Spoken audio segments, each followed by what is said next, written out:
මෙතන 1.5 1.05 3 මේක සිමියුලේෂන් එකට දාලා මෙන්න මෙතන කැල්කියුලේෂන් එක හදාගන්න. තේරුණාද? ඩිවයිඩර් එකක් තියෙන්නේ. මේකට ඩිවයිඩර් එකක් නේ තියෙන්නේ. හරිද? සිමියුලේෂන් එකෙන් බලන්න පුළුවන් මෙතන ඔයාලට මල්ටිමීටර් එකක් තියලා කීයක් එනවද කියලා. ඒ වගේ උඩ software පාවිච්චි කරන ගණන් හදන්න ඕනේ නැහැ. තේරුණාද? ඔයා drawing එක අඳින්න ඕක. resistance එක දැම්ම supply ටිකේ yes.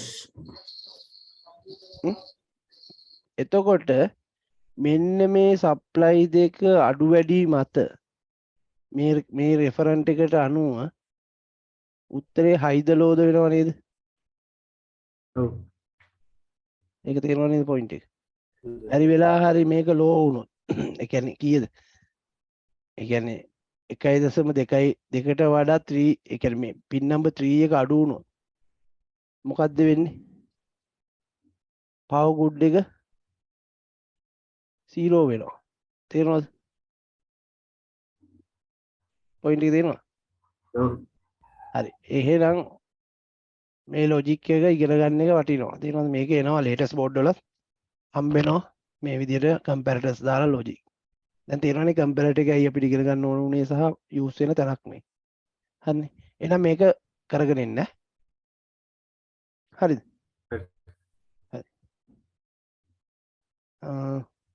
මේකේ මොනවා හරි ප්‍රශ්න තියෙනවද අහන්න කාට හරි තියෙනවා නම් මේක හදද්දි මොකද්ද දැන් ඔයාලට ඕන වෙන්නේ?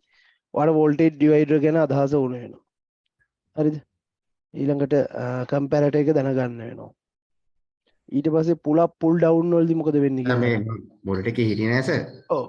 මේ කම්පැරටර් එක සර් දැන් මෙතන මේ pin number 3 එකට යම් කිසි reference voltage එකක් දෙන්න රෙෆරන්ට් එක දීලා තියෙන්නේ 2 එකට නේද? අපි බැලුවේ ඒක අනුව නේද සර්? එතකොට මෙතන ඔව් අනිවාර්යයෙන්. ඒ කියන්නේ 1.2කට වඩා වැඩි වුණොත් තමයි high වෙන්නේ. නැත්තම් මේ උත්තරේ අඩු මේ ඒ කියන්නේ තුන්වෙනි පින් එක මේක ෆික්ස් නේ 1.2යිනේ. දෙපැත්තේ මේන නේද? ඔය දෙකේම 1.2යි අයියේ. මෙතනින් තමයි එන්නේ. ලයින් එක තියෙන්නේ. එකම ලයින් එකේ තියෙන්නේ. හරිනේ මේ මැද තැන් දෙක. එහෙනම් 1.2කට වඩා මේ පැත්ත වැඩි වුණොත් කමන්නේ නේද?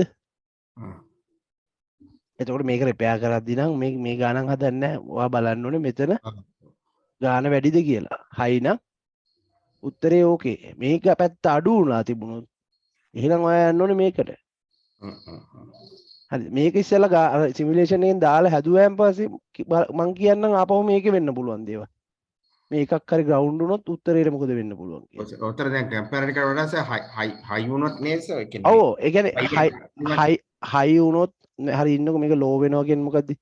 මේ ග්‍රවුන්ඩ් එක ඇවිල්ලා හම්බ වෙනවනේ. මේ ග්‍රවුන්ඩ් එක මෙතෙන් එනවා නේද? එහෙනම් ග්‍රවුන්ඩ් එක මෙතෙන් ආවොත් මේ 3 වෝල්ට් බිඳුව වෙනවා නේද මෙතන? උඩ ෂෝට් වෙන්නේ නැහැ මෙතන 3.3 k රෙසිස්ටර් එකක් දාලා තියෙනවා නේද?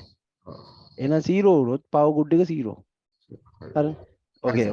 ඒ කියන්නේ තව අපි ඔය සෙක්ෂන් වලට ගිහිල්ලා නැහැ. මම දැන් බලන්නේ කම්පැරටර් ඒරියා එකේ කොහොමද ඔය ප්‍රශ්නේ විසඳන්නේ කියන එක. අපිට දැන් ඉගෙනගෙන තියෙන දේවල් එක.